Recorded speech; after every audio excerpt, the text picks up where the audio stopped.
Hi, and welcome to everybody that's joined us this morning on our Environmental Awareness Training Material launch. We just want to say thank you so much for making it. We do know that in South Africa that there's load shedding, and we're going to have a combination of people that's live that are with us over here, and we can see a host of people that have joined us already, together with people that will be watching the video over the weekend and into next week. So it's a real pleasure and a privilege to be able to host this for us, for the community again, the training community again, and it's a particular pleasure to have the developer of the training material, Lisa Gordon-Davis, join us today. So Lisa, hi, nice to have you with us. Lisa will introduce herself a little bit later, but do you want to just quickly kick off and just give us a little bit of background as to who you are, where you come from? And you were talking about you going to I can't even say the word, Azerbaijan. Where are you going? Azerbaijan. Azerbaijan. And what are you going to do there? Turkey. Okay. I'm working on two projects there. One tourism startup training, and another one on agritourism for getting agritourism going in the farming sector. Wow. So you're not just in the training arena, you're in the consulting arena as well. Well, in that case, I'm developing training materials for the tourism startups. So I develop training materials, and then I train the trainer events, and then the trainers go and deliver into the regions in whatever country I'm working in. That's fantastic. The model I work on. Gosh, that's fantastic. And you're off to Tanzania in a short while as well. Yeah, that's for something different. That's for doing some occupational analysis for a skills development project there.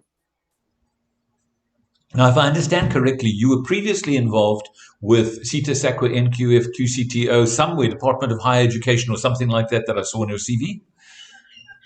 I worked for the Tourism and Hospitality SETA since its inception in 2000.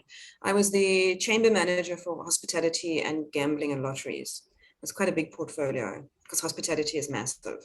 And I ran all the apprenticeship schemes in South Africa. I was the national training manager for the Hospitality Industries Training Board.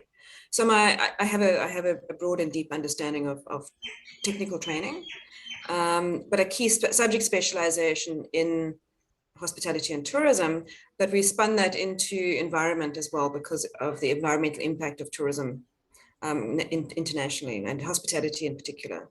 So that's how I got involved in hospitality, in environmental training. Wow. Do you have an academic background in training and education and development and so forth? Yeah. Yes, I have 6 qualifications. I have a master's degree in human resources management, an honors degree in human resources development, and then various other core qualifications. Thank you for saying that. I knew that, but I wanted everybody else to hear that. I didn't know which degrees you had. But so to everybody that's joined us today, we've got 23 people, including Lisa and myself, which is fantastic.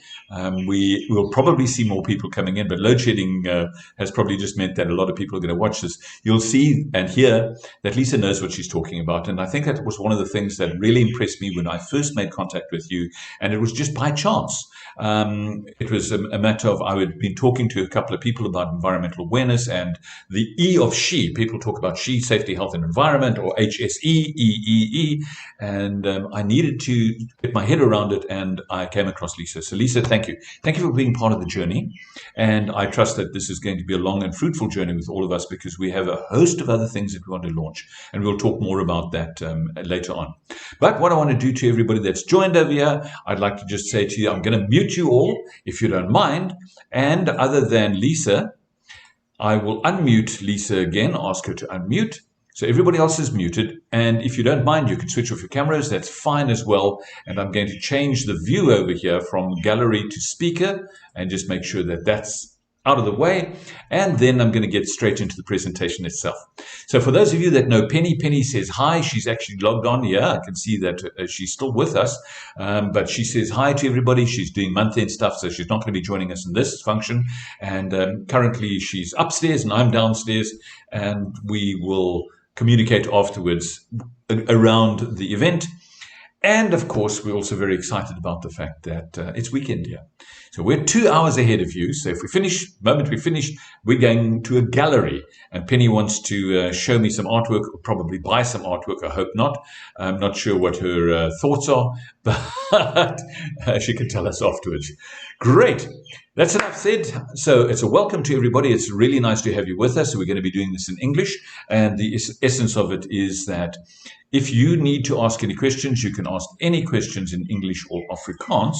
For the African-speaking community or sort of isiZulu and isiXhosa, Ndifunda isiXhosa, I can't speak much isiXhosa, but very happy to have you with us and obviously happy to have you participate in this program. So to you, I would say, Wamkelekele.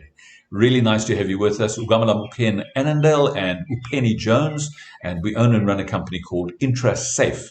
And INTRA-SAFE has been around for the past 15 years, and I'll tell you just a little bit about it. But there is something that I need to point out to every single person. I'm not a lawyer, and Lisa's not a lawyer. And what we're going to be talking to you about is general information with a specific focus on education. And if you do need any legal advice, I'm sure you can either chat to Lisa or myself, and we can put you onto somebody that will have legal background in these relevant issues.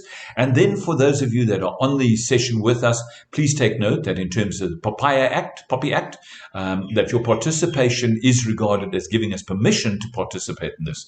Now, if you feel uncomfortable with that, you can change your name on Zoom. It's very easy. Just right-click and change your name, and you can switch your camera off so nobody can see you there.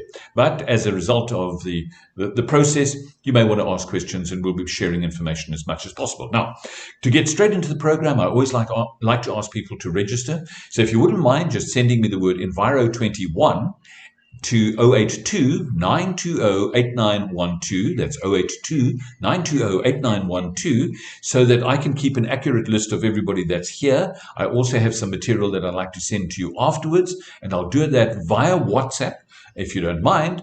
And it just means that we know that you're here, and I also know that in future we will be able to tell you about other events and things of that nature. Okay, so just a very quick overview as to what we do, and this is probably the business side. Ilse, thank you so much. Appreciate your registration. So Intra is a SETA registered or SETA accredited training company. And while we don't actually do training, we set up people in the training business. We assist them, business owners, to run their health and safety training companies. We provide them with unit standard line training material. We also have an e-learning platform with 15 training programs on so far. We have a digital online marketing setup that we assist our affiliates with. We have a business loans and funding mechanism. It's not us. We actually work through other registered providers. We provide people with the mechanisms and means to get their accreditation. We take them through the SETA accreditation process with the FP&M SETA accreditation specialist helping us. We introduce them to Saiosh, the South African Institute of Occupational Safety and Health, and help them get CPD verification for their course material. Those that need facilitated assessor and moderator training, we include some of that in our proposals. And then, of course, we keep them updated constantly with new material like today with the Envirotrack. And then, obviously, because we have dozens of affiliates, we are able to connect people with each other, and you can talk to them, which is really, really cool. Okay, the team is quite big. I'm not going to get into too much detail, but it's Penny and myself. And then Stephanie, she's our SETA accreditation specialist. There's Charlene Pierce. Charlene was going to be with us today, but unfortunately she's busy with another project. Then there is my daughter Natalie, who has a media degree, and she helps people with marketing and social media and things like that. Then left bottom corner is our integration automation SEO specialist. His name is D. The young fellow with the grey shirt there in the black and white photograph, he's our custodian for our e-learning program. The lady with the red top is Manira Isaacs, and she owns a company called MI Learning, and she does blended learning for ETDP facilitator, assessor, and moderator training. The lady with the gold scarf, her name is Abiti San. She works as well. Her husband is a courier company, and we use a courier company, but she works as Penny's right-hand lady when it comes to debtors and creditors and things of that nature. And then our firm of accountants with the fellow in black, his name is Gavin Beretta, and he owns a company called FinSolve. So that just gives you a little overview as to who we are and what we do. I've been around the market for some time. We won't tell you how long. And I serve in a committee called SHASTAC, the Saiosh Health and Safety Training Advisory Committee, with the specific objective of finding out what's happening in the training world.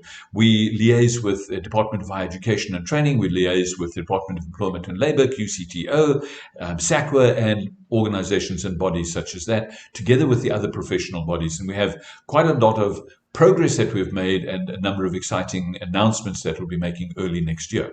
Okay, so finally, there's a licensing option where we have 3 different types of licenses. And if you like, it's almost like a franchise. We have the basic license, we have the prime license, which includes SETA accreditation, and then we have the corporate license for the multinationals and the multi-branch organizations. Okay, to get straight into today's presentation, having done the little pitch there, it's important to note that there's 2 types of training material. There's non-credit bearing training material, where the law says you must do training, and there may, in fact, not be a unit standard. And then there is credit-bearing training material, which is required for those that have SETA accreditation and or want to present training that is accredited. And they would have different elements. And you'll see there that we talk about these different elements, and Lisa's going to talk about the specific elements when it comes to the ENVIROTRAC. So having said that, the ENVIROTRAC today is the first day that we're taking it public. It's the first day that we've actually taken all the research and development that Keisha and Lisa have been doing and presenting it to the public, and she'll be talking about things like the facilitator, assessor, and moderator, and learner guides, and visuals, and portfolio of evidence, and workbooks, and assessments, and question and answer, and skills matrices, and certificate templates, and administration, and all of those sorts of things. So it's a very, very exciting one. This adds, if my numbers are correct, our 30th training program, unit standard aligned training program that's ready for SETA accreditation. And we're very, very excited about that. Okay, so to get past the how much is it going to cost, this entire program is on a special at the moment at, call it 4,000 Rand, it's 3,995 Rand excluding VAT, and you can order it online, just literally from our shop online, or we'll be sending you the form and you can just fill in the form, get it back to Penny, she'll send you an invoice, and then we'll obviously do the deliveries. Now, I just want to quickly mention over here that you can also, we use WhatsApp a lot. You can also send the form back to WhatsApp. So fill it in, take a photograph and send it back to her. Or you can do it online. Okay, for those that have just joined us, please, once again, would you please send your name and the word Enviro21, and I see a whole host of people have done that already. Tsitsi, thank you very much. Maxwell, Jan Bayadanki, Nicolas Ruert, hi Ruert, Ilse, thank you so much for joining us, and so forth and so forth. Helen de Munich, Olwetu's here, and so forth. Nikki Ghost, great to have you guys with us. Okay, so moving on. I think it's time for me to shut up. And those of you that know me from the previous things, like the coffee clubs, we've hosted many, many, many events. You know that I talk too much. So I want to stop talking and I want to hand straight over to Lisa. In the beginning, she introduced herself just in terms of a little bit of academic background. She's extremely well traveled. I believe she's traveled to over 26 countries where she's delivered her professional services. So Lisa, I'd like to hand over to you. I'm going to stop the screen share right now. And then I'd like you to pick up right now. You can start talking a little bit about yourself and your background and your competencies. And then I'm going to hand over to you and you can add your screen to the presentation. So there we go. To all the new people that have joined us, thank you very much. Herman, ek sien vir jou daar. Hoe gaan dit daar, meneer? Really nice to have you. And Lisa is joining us with her screen share. Phew. All right, let me drink some water at this stage. Thank you, Ken. Is my screen share up? Yes, it is. You're back on the same slide, but obviously on your PowerPoint presentation. Okay, great. So good morning, everybody. And thank you to Ken for that lovely introduction. A little bit about me. I am an instructional designer, essentially, with the subject matter expertise in tourism and hospitality. So I work internationally. I work predominantly in Southeast Asia, actually, and develop training materials for a range of projects for international non-government organizations. And I also do quite a lot of work for the United Nations agencies. So as I said, my subject matter expertise is tourism and hospitality, but I've branched out into agriculture as well as environment, because I was involved with an environmental rating program for the hospitality industry in South Africa. And that's the program that Ken found and approached me to say, you know, could we work together on bringing on creating an environmental program for the intra-training team and portfolio of courses. So I have, Yes, I have worked in about 26 countries, both mostly in Southeast Asia and across Africa. So, and on a range of projects. So I'm looking forward to further collaboration with you, Ken, and with Penny. And yeah, I do a lot of writing. As I said there, I've got 6 qualifications, and I am the author of about 20 textbooks in different fields, particularly hospitality and tourism, and even law. So I'm not a Oh, lawyer. wow, fantastic. And Okay. really welcome. Lovely, lovely to have you with us. Gosh. So let's all sit back and enjoy the presentation. Right. So what I'm going to do is I'm going to introduce you to the Environtrack course that we have developed for INTRA. It's aligned to Unit Standard 12512 from SAQA, which is a 4-credit unit, and it's on level 1 on the NQF. It's basically about practicing environmental awareness. It's not the best unit standard I've ever read, but I'm sure that those of you who are familiar with unit standards are aware that they are sometimes not very well structured. So we took it apart, we put it back together again in terms of sequencing content more logically, and came up with a new structure, which we're going to present to you today, and the content of the training material that we have developed to meet this unit standard. So the specific outcomes that are in this unit standard are, first of all, demonstrate an understanding of how the environment works. That's SO1.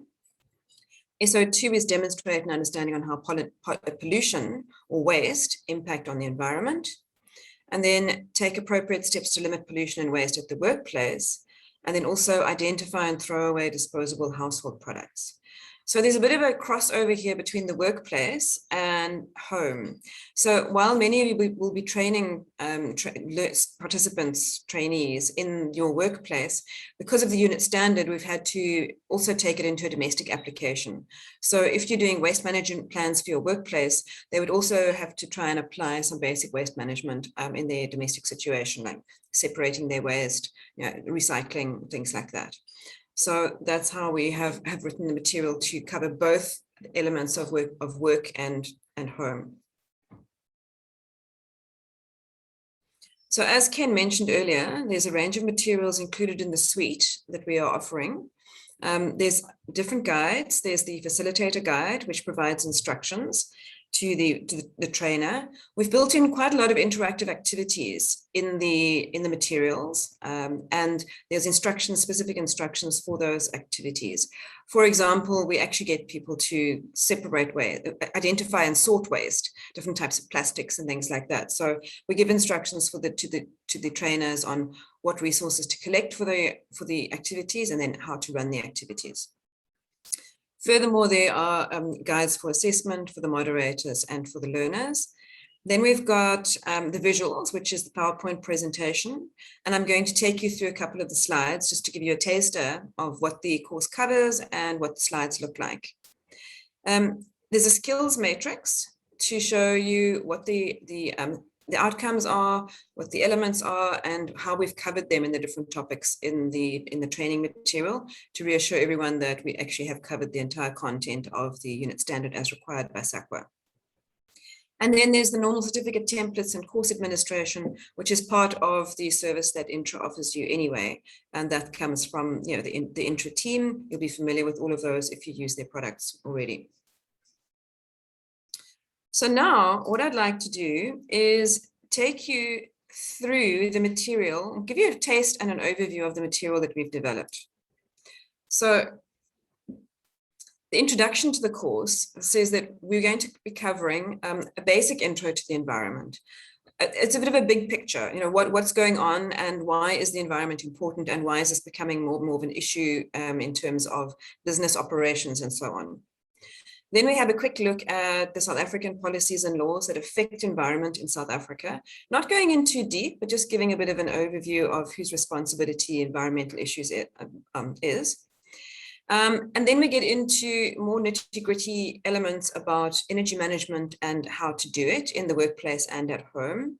But we also look at different forms of energy, renewable and non-renewable energy, and make some recommendations on which are better, the pros and cons of each. We then look at water management, which of course in South Africa, it's quite an issue because we are the 30th driest country in the world. And those of us, or those of you who live in Cape Town, we know how close we came to day zero about 2 years ago. Then there's quite a long section on waste management because there's quite a lot to cover there. Waste management plans, waste management hierarchy, things like that. And also applying this again in the workplace as well as in home. And then we look at pollution. So in fact, the unit standard focuses mostly on waste management. But we decided that because the environment and environmental management includes things like energy management and water management, we've structured the course to actually go beyond the unit standard in order to make it comprehensive and valuable and useful as a one-stop place to learn all about the environment. So we've gone beyond the actual scope of the unit standard in order to make it more effective and applicable to general environmental issues and not just specific to waste management. So what I've done is I've pulled a couple of slides from the material just to show you what they look like. So for each of those topics I've just introduced, I'll give you an overview of what the topic covers, and I'll give you one sample slide so you can get an idea of what our visuals look like. We've put a lot of effort into designing nice slides, illustrating them well. They're quite attractive, we hope. We hope you agree with us. And so it gives you an idea of what this material, the look and feel of the new material that we have developed. So the first section, or the first sort of topic, is the introduction to the environment. And what this covers is an introduction to what is the environment and what are ecosystems. That comes from the SACWA standard. They wanted that to be covered. And then we went a little bit beyond to say, well, what is a greenhouse effect and what is global warming? What are greenhouse gases that contribute to the greenhouse effect and how to reduce them? Because if you don't have this context, you don't understand why waste management is important. So we had to create some understanding first in order to make the rest of the content understandable and sensible.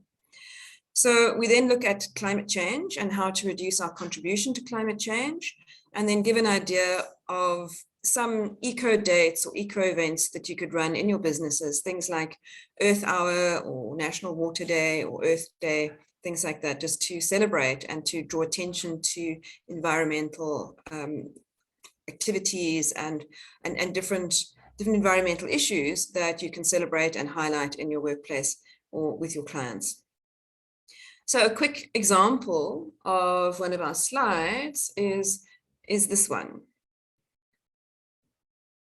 So here's just an example of how we explain the greenhouse effect, because it's quite a difficult thing we don't really have many greenhouses in South Africa. It's more of a Northern Hemisphere thing. So we just try to explain it simply and, with using illustrations to explain to people what the greenhouse effect is and how it works. So that's just a sample slide from the introduction to the environment, the first topic of the course. The next topic of the course is South African policies and laws. Not most exciting topic, but we have to cover it. So we talk in this little topic, we talk about what are the South African environmental laws, how the Constitution supports that the environment, and that as South Africans, we all have the right to a clean environment, and that the government should be maintaining this for us. The role of the government in protecting the environment. We look at, very briefly, the government departments that are responsible for environmental management in South Africa.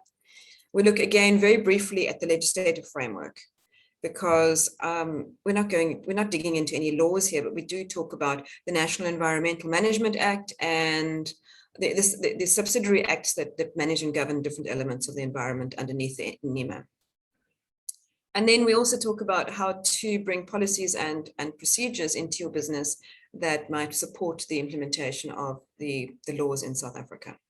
It's not a very long section. We've tried not to make it too heavy in terms of the whole legal thing, but again, creating a context and understanding for everybody about the legislative environment in which environmental issues belong. The next slide is just an example, again, from that topic, to show you what the slides look like in the topic on the South African policies and laws.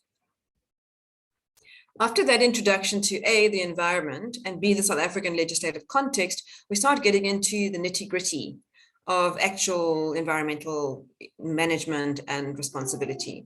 And the first thing we look at then is energy management. And within energy management, we cover a range of subtopics. For example, sources of energy. Where does energy come from? Renewable energy, non-renewable energy, and the different types of renewables and non-renewable energy that we have. We briefly explain how electricity is generated, because unless you understand that, you don't understand the environmental impacts of the different types of sources of energy. We look at energy provision in South Africa. A hot topic at the moment, I think, considering that we're all sitting with load shedding. So we do look at the big picture of energy. What is our energy mix in South Africa? How much is renewable? How much is non-renewable? And that picture is changing now that independent power producers are allowed to start putting power into the national grid. So that's a big win for us. Hopefully the load shedding will be over soon. And then we get down to the actual implementation of this knowledge and how do you go about managing and saving energy, both at the workplace, where many of you will be training, and also at home. So you'd be looking at how you measure how much energy you use. You'd be doing an energy audit. You'd be looking at different ways to save energy, and also on a matrix of cheap and easy versus more difficult and more expensive. So for example, installing solar would be difficult and expensive, whereas cheap and easy would be changing the types of light bulbs that you use. So, giving some pretty useful and practical hints and tips about how to manage and save energy, both in the workplace and at home. An example of a slide from this section, there's just the two main types of energy, which are non-renewable and renewable energy. We don't go into much detail on these. We just want people to understand what they are and which ones we use in South Africa. So once we're done with energy, we go on to another hot topic in South Africa, which is water management. And in this topic, we cover the following contents. Basically, how water is used. What do we use water for? Agriculture, industry, domestic water, etc. And then how water and sustainability are so closely entwined. We're looking at food security, we're looking at all sorts of things here, that the role and the importance of water. Then we look at two issues, which are water quality and water quantity. So the quantity issue is about how much water we actually have in the world, because most of it's salt, and there's only a very, very little percentage that's available that's fresh water, and a lot of that is locked in ice caps. And South Africa being a very dry country, what is our water situation and why is it important to conserve water? And then later on, we'll be looking at how to conserve water. And then we also look at the quality of water. So, is the water polluted? Is there E. coli in it? Is it contaminated? How is it treated?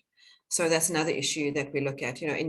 It's also very important to ensure that we're not polluting water sources during our working activities, our workplace production activities, or at home, that there's any contaminant from our business operations or our domestic waste that goes into water sources that can contaminate those. We give hints and tips and a process for managing and saving water then again in the workplace and at home. Again, looking at cheap and easy and then more difficult. And a lot of this is to do with things like basic maintenance, like make sure that your taps aren't dripping, don't leave taps running, put timers on irrigation systems and things like that. We look also at water harvesting and collection using collecting rainwater, which is, I see a big thing in the Cape. There's lots of JoJo tanks around. And then also using grey water for things like watering gardens or washing cars and other applications for grey water.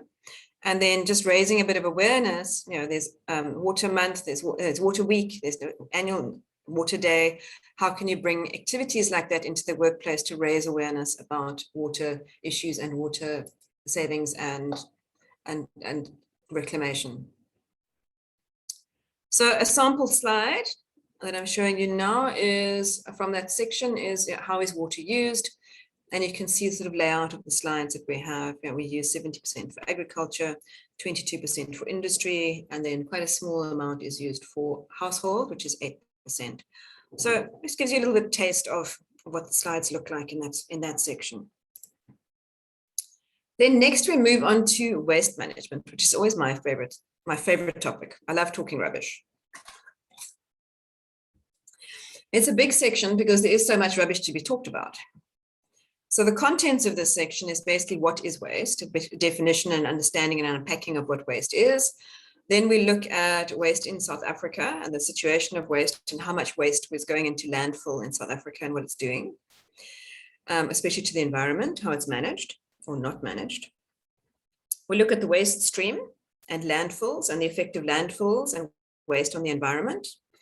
We then look at types of waste, because there are many different types of waste and each type of waste can be managed differently.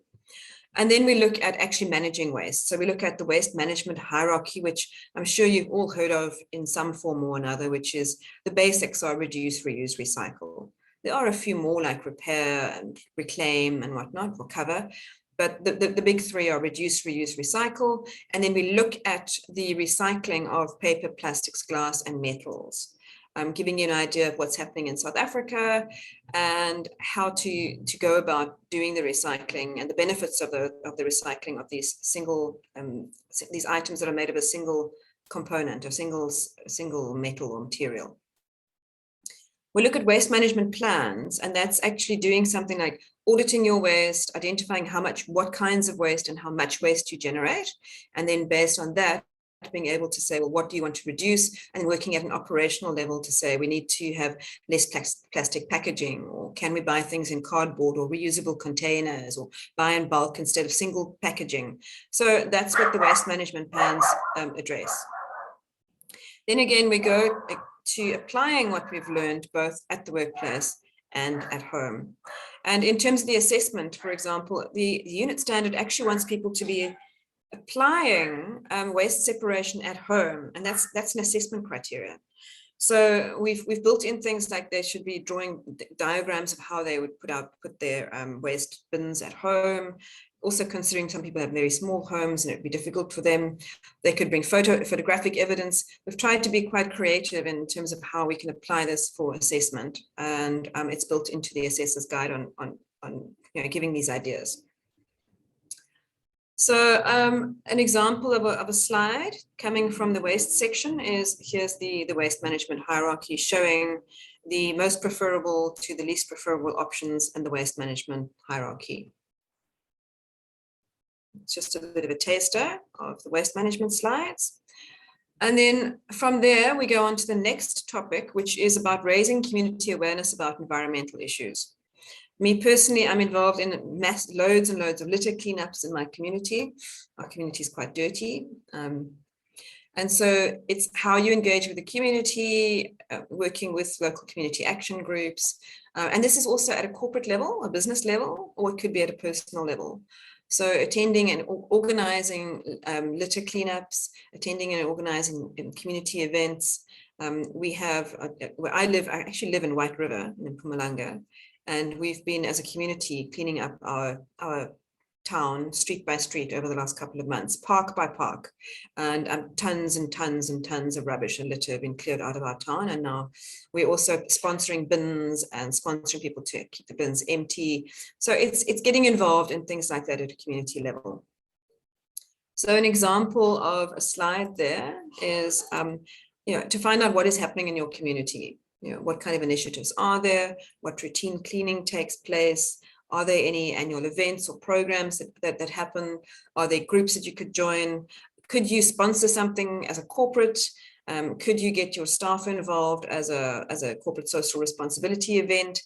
Those are the kinds of things that you could discuss. And also at a family level, the household level, what could we as a family, or even as an individual, do to support environmental activities in your local environment and your community. Then we move on to something that's not nearly as interesting, and this is about using and disposing of harmful materials. And these harmful materials, we discuss what they are. We look at good housekeeping practices for the harmful materials, about keeping them safe, locked away, not having easy access to them, not reusing containers that might, someone might put food into, things like that.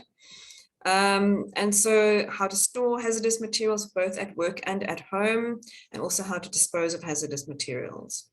There's also a quick look at the hazardous chemical agents regulations and the biological agents regulations. Not in any depth because it's not necessary. There are other courses that deal with that in more depth in the interest table. So moving on from that, here's an example of a slide from that section of material. And this is computers and electronic goods, e-waste. What do you do with your e-waste? Because we all have old cell phones, and the iron is broken, or the toaster, or an old laptop that doesn't work. What do you do with those? And what are your options? So that's an example of what to do about electronic waste. The next section in the training material, which is the last section, is about pollution. And we talk about and this is something that's also, it's in the SACWA unit standard, and we've had to include it. So we talk about what pollution is and how it impacts the environment. We talk about different types of pollution, how to go about reducing pollution in the workplace, or from work, or from production facilities, from industrial processes. We look at pollution management and changing human activity in order to reduce pollution. And then also a brief look at the benefit of, and not the whole process, but why it's good to restore polluted ecosystems. And how to do that is lots of training on its own, but we do talk about it, sort of rehabilitation of polluted ecosystems. So an example of a slide from that section is here's the types of pollution that one is likely to encounter. So the training materials we have, as mentioned already, we've got the facilitators, all the facilitator materials, assessment materials, moderator and learner guides. We've got these visuals you've now had a quick look at. The skills matrix, we've got assessments, we've got skills tests with model answers, and then and in the intro will provide you with a certificate template and whatever course administration material you require as well. So that brings me to the end of the presentation on the actual program that we have developed. Now you've got a taste of what it covers, and you've got an idea of what the material looks like. It's quite bright and engaging, we think, and there's lots of visuals to help our participants understand the concepts.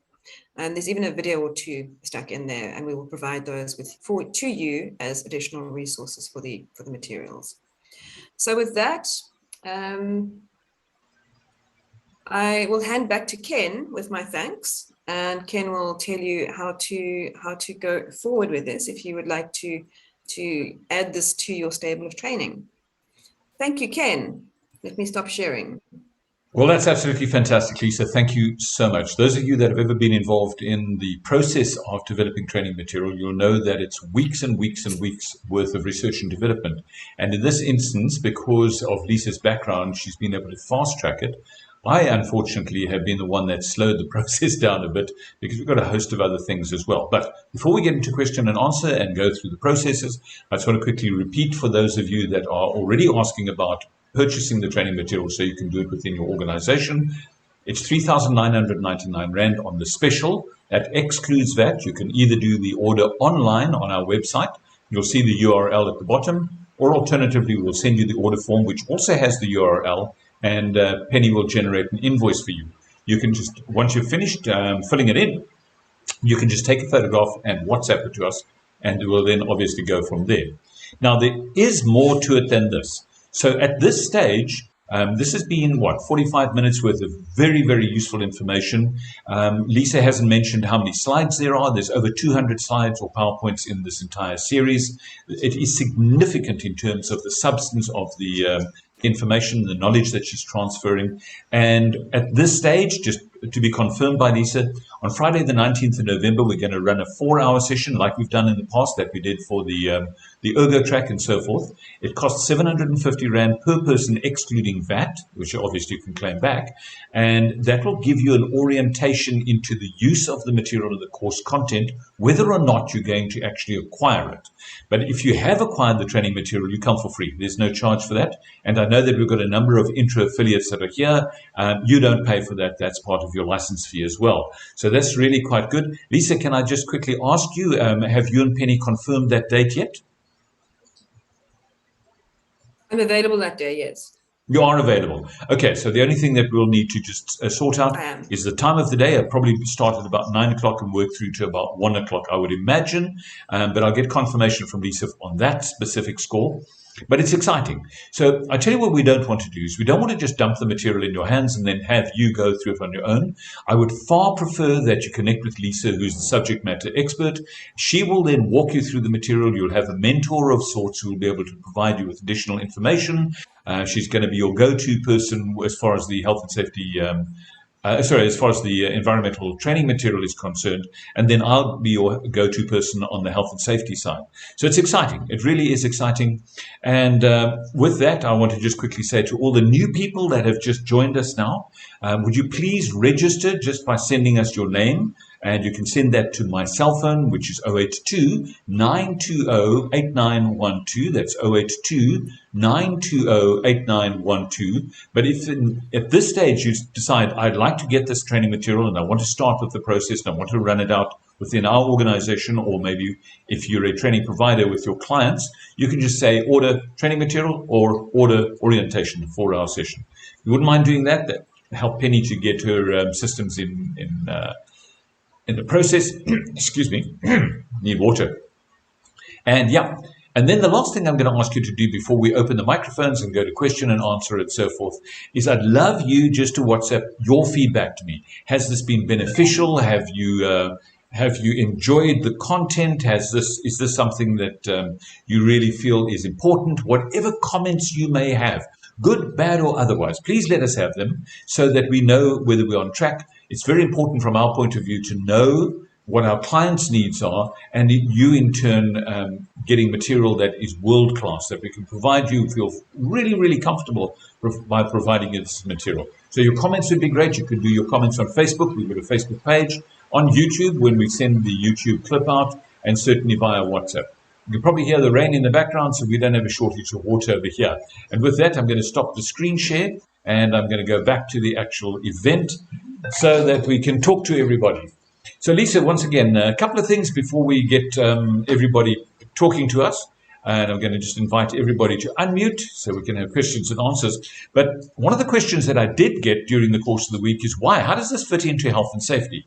Now, in terms of ISO, they talk safety, health, and environment. Those three things crop up in terms of ISO.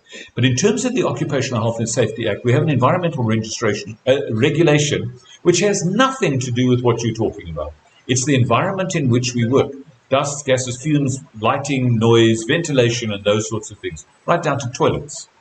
So can you hear the rain in the background there, Lisa? Okay, so let me just quickly close the door once.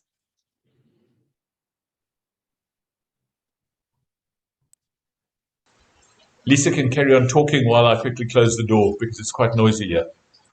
I'm enjoying the sound of the rain, actually. So yes, environment has taken over. It's becoming a major issue globally, obviously. There's the big environmental summit coming up now, the COP26 coming up.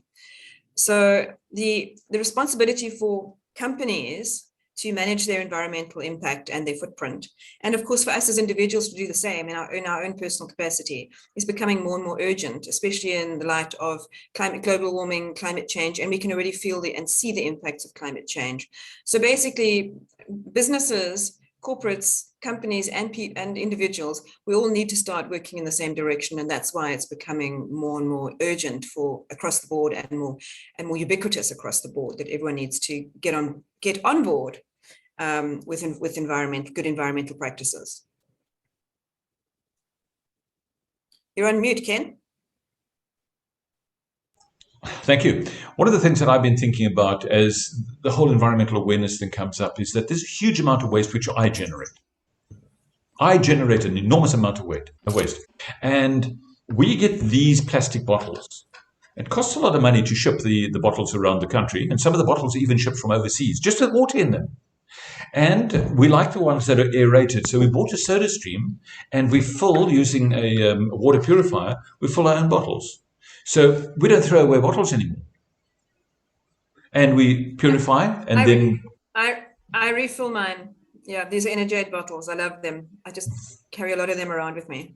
And we bought actually, we didn't buy a soda stream. One of our friends gave us a soda stream.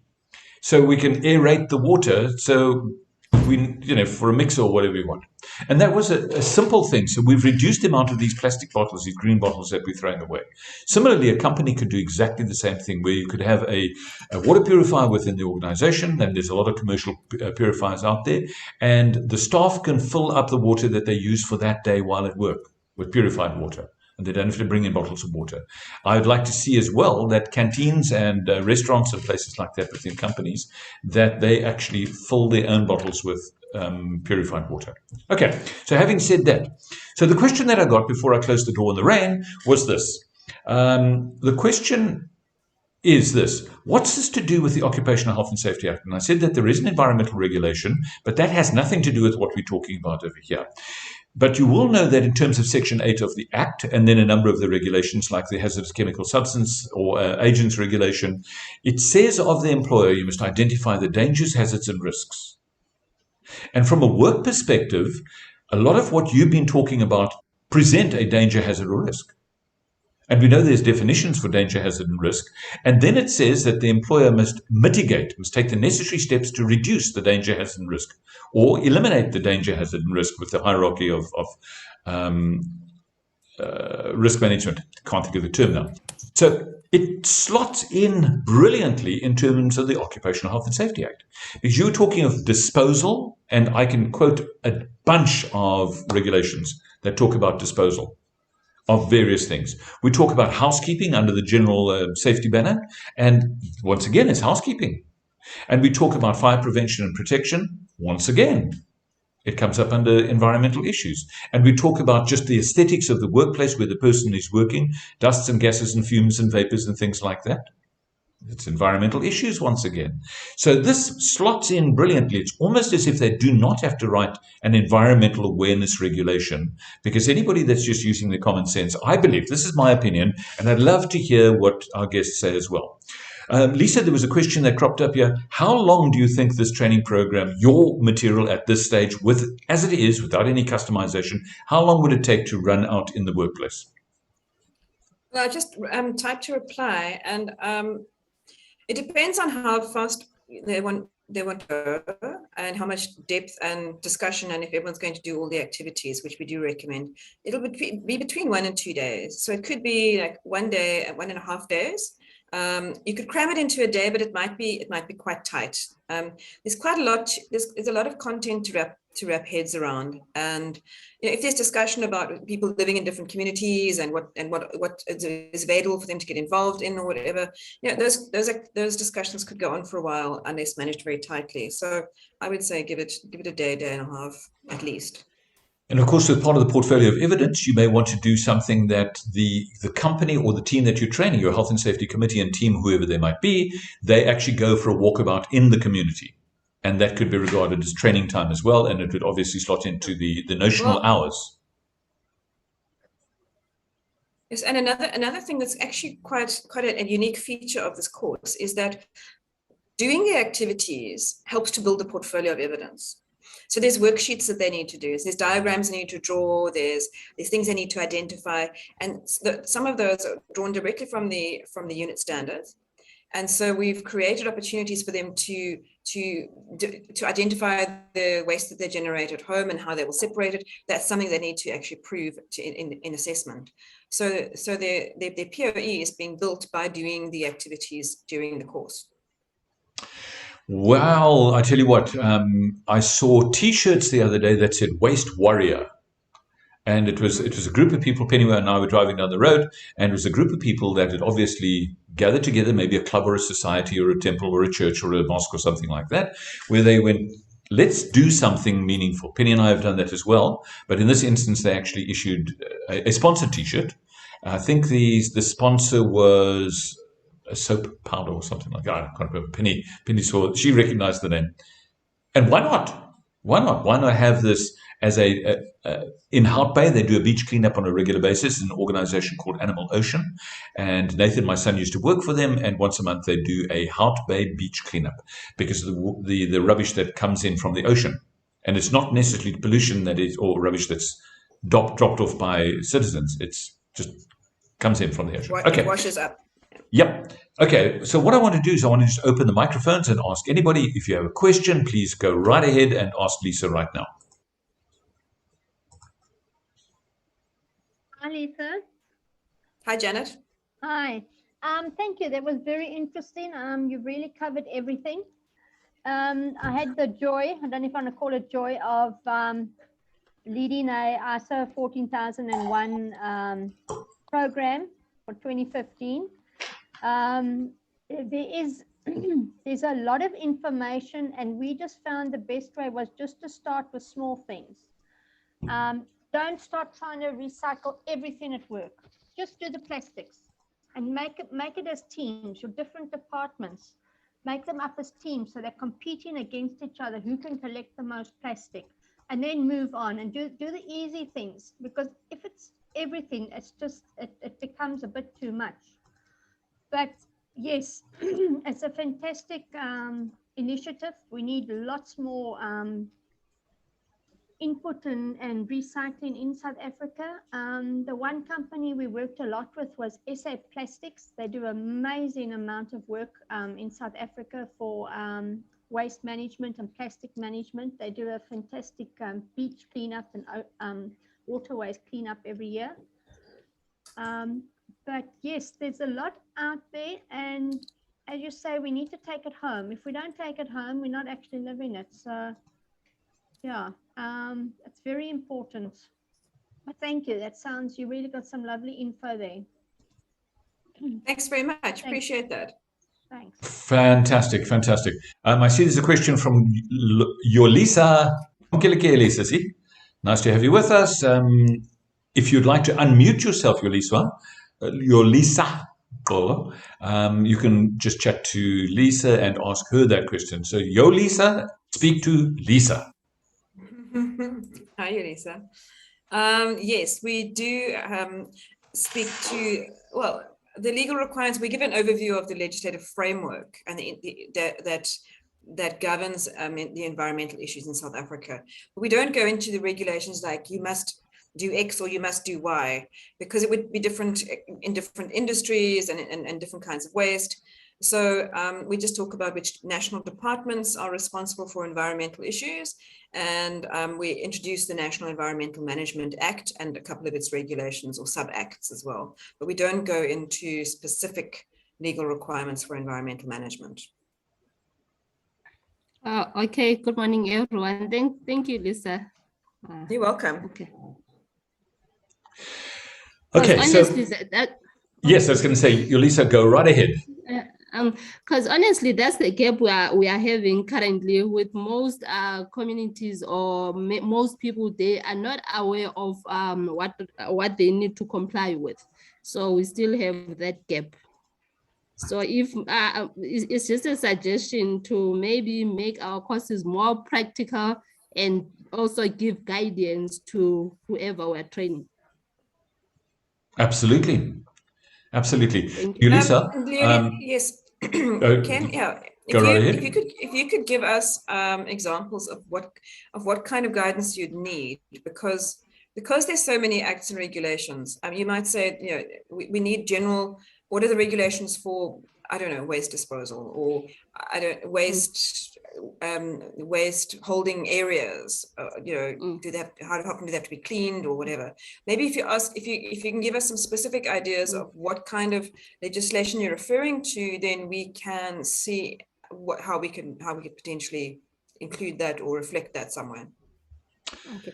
Now I get a number of people coming to me saying, "Oh, we've started a recycling project, and now we have been issued with a letter of non-compliance that we were supposed to register our facility. We're supposed to apply for a waste license, of which there are those things that they were not aware of."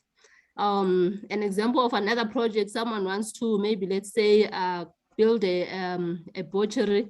One of them came to me saying that I've been issued with a letter of non-compliance because I've just started building without knowing that I needed environmental authorization, and that site is next to a wetland.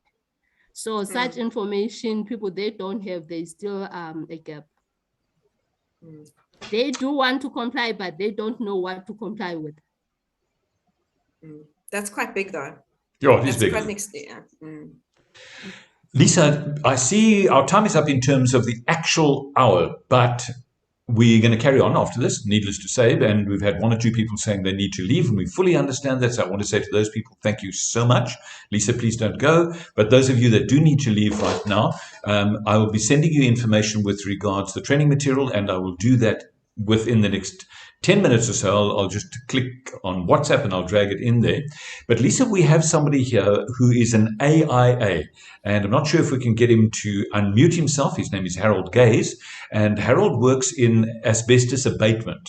And, there's the new asbestos abatement regulation. So, Harold, if you are available and can chat, maybe you can ask a question or two. Otherwise, if Harold's not available there, yes, I see he is. Harold, go right ahead and introduce yourself. I don't know what questions you want me to ask or talk about. I think if you tell me what you want, I can answer it. Okay, no, well, more. I know that Harold, it's kind of like a bit of a late arrival. So thank you, Harold. I really appreciate that. We do need to address the aspect of waste disposal when it comes to asbestos, especially after construction work and things like that. Okay, maybe I should focus the question on Lisa before everybody goes, and then Harold will come back to you. Lisa, the 4-hour session, the orientation of the trainers, what do you hope to achieve, and what's going to be the content of that? I think we will take the attendees through very quickly through the content of the training material. And we'll show them almost like a movie of the slides, and then we'll stop and have a look at some of the activities, because the activities really are where we anchor the learning and apply the learning so that everyone can really get it and understand it. We'll also show how we link to the portfolio of evidence through the activities, through having worksheets and things in the learner workbook. So that would be quite useful. And we'll also have a look at maybe some of the documents, like the skills matrix, just to show everyone how the material links to the unit standard. That's my thinking at the moment. Haven't planned it yet. No, we completely understand that. And like Harold, I just threw him in the deep end there. But Lisa, once again, I do appreciate that. Certainly from my point of view, one of the things that I'm concerned about in South Africa, and I'm sure everybody holds the same opinion, is that you can do a 4-day facilitator course and now you're a trainer. And you can do a 4-day assessor course and now you can assess.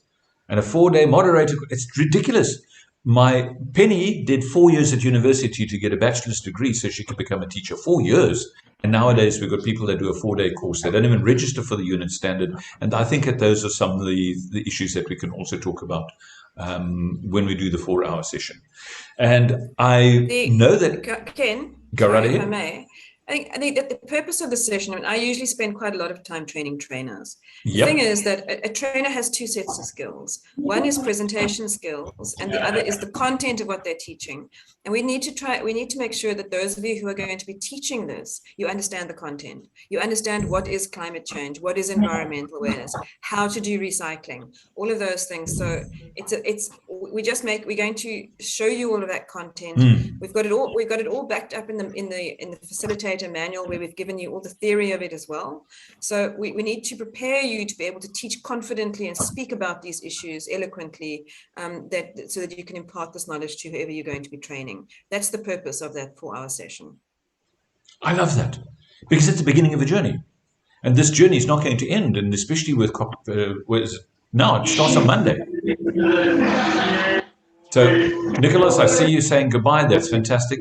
The topic is going to become more and more and more important, and we're going to have to get our heads around this.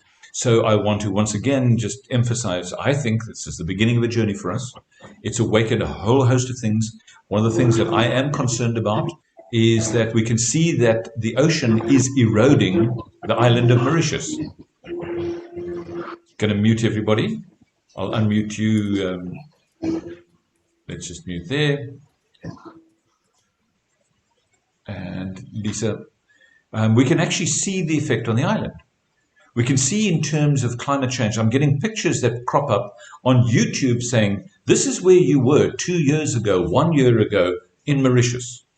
And it was sunny and it was warm. And currently, we still got winter weather here. Something's happening. Something's happening.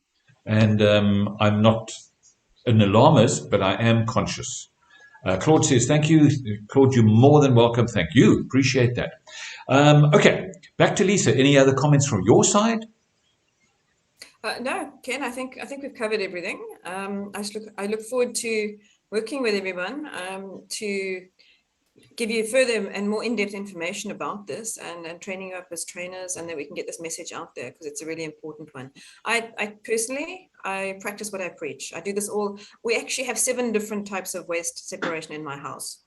And it sounds horrific, but we just do it. It's just like different things go in different places. We do rain harvest, water harvesting. We have grey water tanks. I do worm composting, and we've got a worm farm. So I live this. So I'm quite passionate about it, and I'm looking forward to getting everyone else on board. In fact, just having said that, it'd be really great if you could take some photographs of what you're doing and just share it with us, so that we can do similar things as well. I see Janet's got her hand up. Ken, I've actually got a question for you. Right. Does Mauritius have a problem with batteries on the shoreline? So do we have a problem with, sorry, a bit quiet, there's a bit soft. Batteries coming onto the shoreline. You know your ever-ready batteries? Oh, no.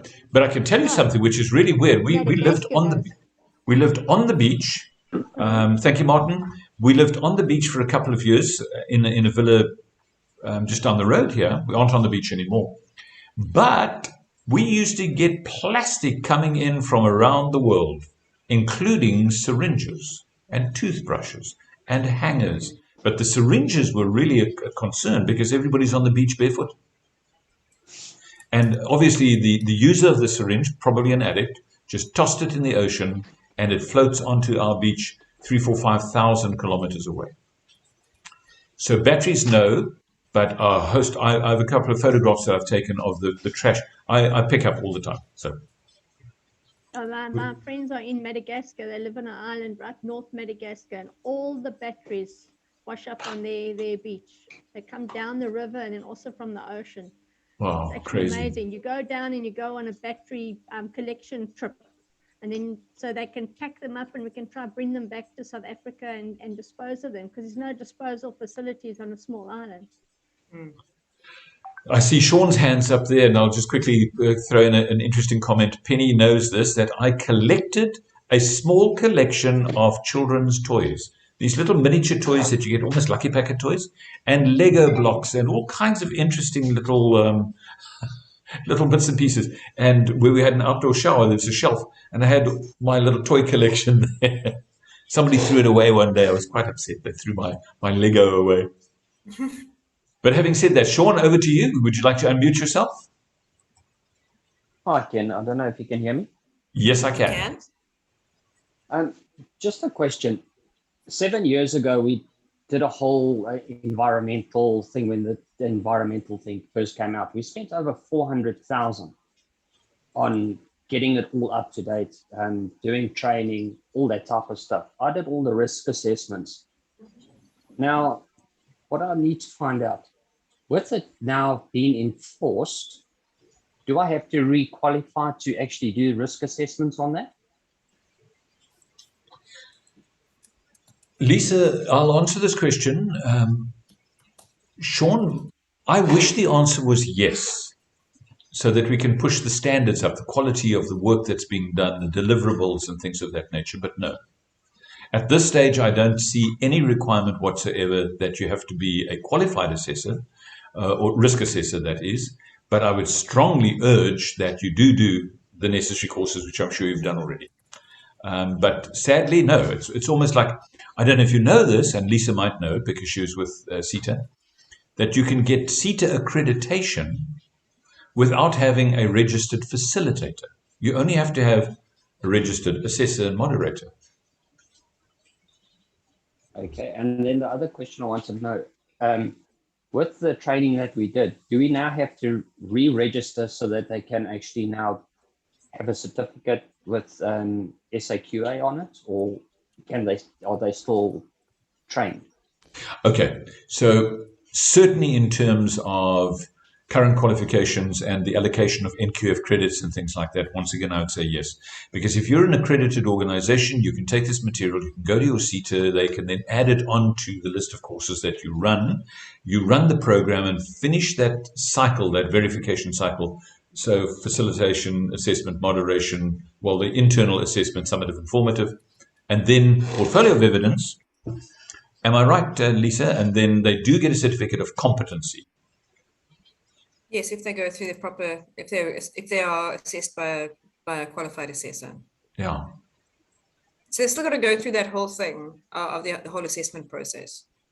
In the meantime, Sean, you can issue a certificate of attendance or Yes. compliance or participation or whatever you want to call it, which definitely holds water. I can see that this is going to be a topic that the Department of Employment and Labour are going to get more and more interested in. And we're going to have people arriving on site, inspectors arriving on site saying, where is your waste management plan? And we want to inspect it. We want to see what you're doing.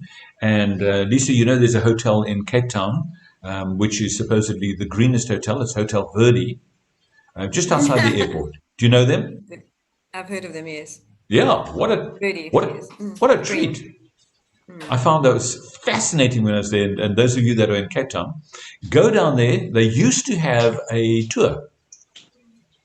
And all their wastewater is recycled on their own premises, and they've got their own lake and swamp and whatever you call it, water with ducks and fish. It's a wet So, yeah, they've created so Sean, where are you, Sean? Where are you based? I'm down here in Durban. Okay. When you get down to Cape Town again, literally you can walk from the terminal, Cape Town Airport Terminal, to Hotel Verde. It's a phenomenal example of what can be done. Lisa, I'm going to wrap up now. I want to go back to Harold. And I just want to ask you, Harold, I know that you're there now. Thank you so much for standing by patiently. You obviously are part of an organization. You're an AIA, an Authorized Inspection Authority, and there must be surely an association or institute or society that helps people understand what the waste management protocols are with regards to asbestos. Could you share any of that with us if you have that?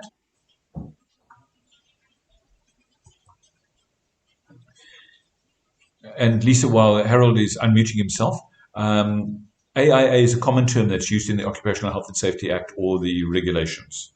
Okay, I see Harold is unmuted himself. Any insights from your side, Harold?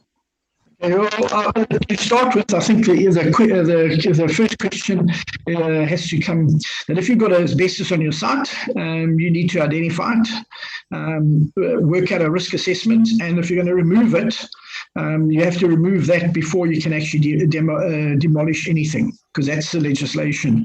The demolition requires an AIA to be involved. The AIA would write out the work plan.